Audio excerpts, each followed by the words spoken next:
If you're in your late teens or early 20s, then you know that trying to convince your parents to let you do something might be the toughest thing to do. And one of them is getting you a sweet ride. But let us help you out here, because today we have two motorcycles on test that are sporty and stylish, and they are something that your parents might even agree to get you one. And when you look at the specs of these two motorcycles and you see what's on offer and at what price, you might think that there is a clear winner. But that isn't the case so.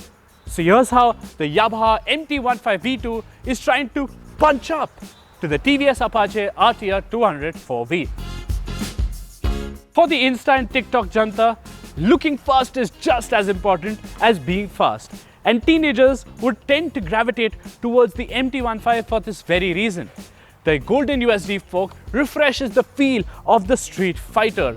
And even though there is no single new design element on the V2, these youthful colors certainly accentuate the feel of this motorcycle. And this Yami certainly looks yummy.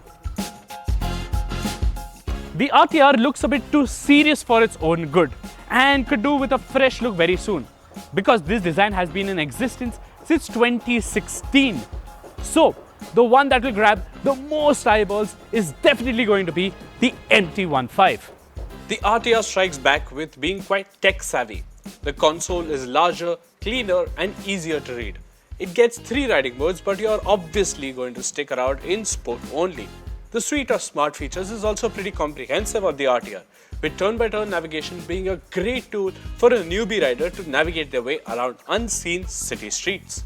And speaking of the streets, the RTR's displacement advantage cannot be overlooked. There is so much torque available at lower revs that it leaves the MT behind in a trail of dust.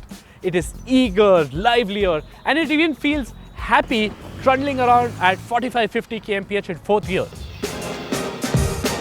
On the MT, you have to deal with its numb, almost lifeless bottom-end performance. And there's simply no joy below 6,000 RPM.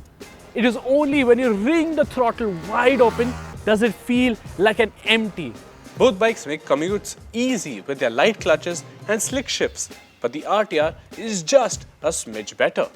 Having said that, the MT's strong tractability characteristics make it an effortless cruiser, as you can just stick the bike in a higher gear and ride around town. But hey, hard work never killed anyone, and working the gearbox a bit on the RTR is no big task. It comes as no surprise that the Yamaha is the more frugal of the two bikes in the city. The two bikes deliver nearly the same score on the highway, as both are equally proficient at cruising at 85-90 kmph. It is when you start to push the bikes further that the Yamaha might just return a better fuel efficiency score. Now you need to be super fit to commute on both motorcycles though. Let's start with the RTR. The cramped lower body posture means people who have thunder thighs are the problem. Thunder thighs will end up complaining after a long day in the saddle. The riding posture on the MT might be fit for slim guys, but stocky guys like me, well, we find ourselves being locked in this seat, which to be honest, doesn't have enough cushioning. And then there's the way it goes over bumps or broken stretches of road. Because as someone who's about to turn 30, the thuds and jolts get to you. Sitting directly above where the monoshock is mounted makes the ride quite jarring. At 18 or 20, you won't feel it that much cause hormones, but you will appreciate the plushness of the RTR suspension in the city and reap the benefits of it in the twisties. The Apache RTR 204V ranks high in our list of beginner sport riding motorcycles. Decades of racing lineage put to the road, and it shows. It feels super confident in the bends and is quite forgiving too, which is a great trait for a motorcycle to have, especially for someone who's just getting the hang of sport riding. Even though the MT-15 feels light and agile, it is no match to the RTR's handling prowess. The street-friendly upright riding ergonomics restricts body movement, and it feels a bit too sharp as well sometimes. Plus, the ride gets easily unsettled when going over mid-corner bumps, and that could lead to a nervy moment or two. Over the years, TVS has taken giant strides in improving the braking performance of the RTR 204V. It stops far better than before, certainly takes less road to come to a halt than the MT, and with dual channel ABS feels more sure-footed. Just like picking out your friends, picking a good motorcycle, especially in your college years, can be tricky.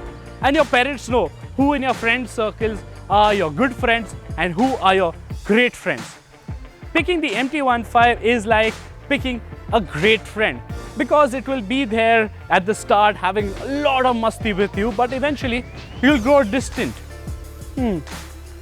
But picking the RTR is like gaining your best friend because it's been there since the start, knows all the wrongdoings that you've done in your youth and will help you get better. But most importantly, your parents love this. And you know the thing about great friendships, right? They last for long. So that's our take between these two motorcycles. Do let us know which one you would pick, and also don't forget to share your age in the comments. Don't forget to like and share this video, subscribe to ZigWheels, hit that bell notification icon, and shit, I'm turning 30, man.